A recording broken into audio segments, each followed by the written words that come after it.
Bonjour, dans cette vidéo, je vais vous montrer comment utiliser le voltmètre et l'ampèremètre dans l'application FET du Colorado sur les circuits électriques. Dans la vidéo avant, je vous avais montré comment monter les circuits. Maintenant, je vais vous montrer qu'il est possible de mesurer la tension, donc les volts, et le courant, c'est-à-dire les ampères, avec cette application-là. Là, ici, j'ai monté un circuit simple avec deux ampoules en série. Si je ferme l'interrupteur, on voit que les deux ampoules allument. Maintenant, je voudrais connaître la différence de potentiel.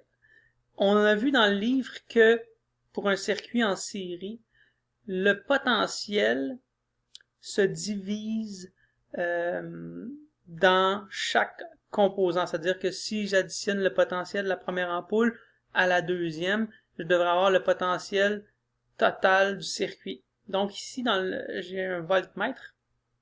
On voit qu'il y a deux électrodes pour le voltmètre. Si j'en mets un à la fin, en fait là c'est le début du circuit, et un à la fin, je remarque qu'il y a une tension de 9 volts pour tout le circuit.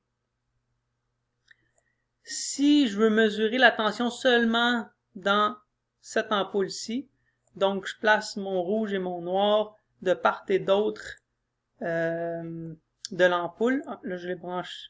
Là, on remarque ici, là, j'ai une valeur de tension négative parce qu'elle est branchée à l'envers, donc je pourrais inverser ces deux-là, c'est-à-dire brancher lui là et lui là. Je me rends compte que j'ai une tension de 4.5 volts. Je peux faire la même chose pour la deuxième ampoule. Je me rends compte que j'ai un autre 4.5 volts, ce qui confirme que l'addition des deux ampoules me donne le total pour le circuit qui est de 9 volts. Donc ça, c'est pour la tension. Je préfère la même chose avec un circuit en parallèle.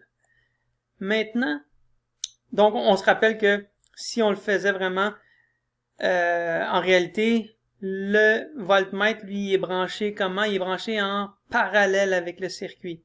Parce que, dans le fond, les électrons peuvent passer soit par le voltmètre ou soit par le circuit.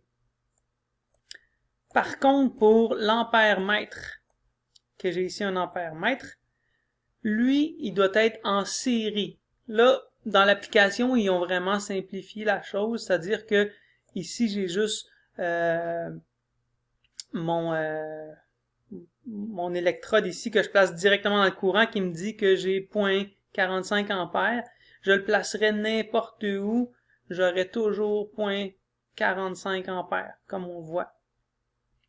Par contre, si vous étiez au laboratoire, on procéderait un peu différemment parce que on peut pas mettre l'ampèremètre de cette façon-là. C'est-à-dire que là, au laboratoire, il faudrait, par exemple, débrancher un fil. Admettons, j'enlève ce fil-là et j'ouvrirais le circuit comme ça.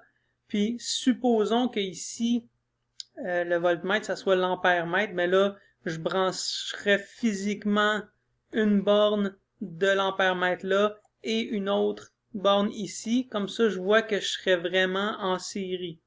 Là, on me donne une valeur de volts, là, mais dans les faits, dans notre cas, ça nous donnerait des ampères. Donc, c'est cette façon-là que vous branchez ces deux instruments-là.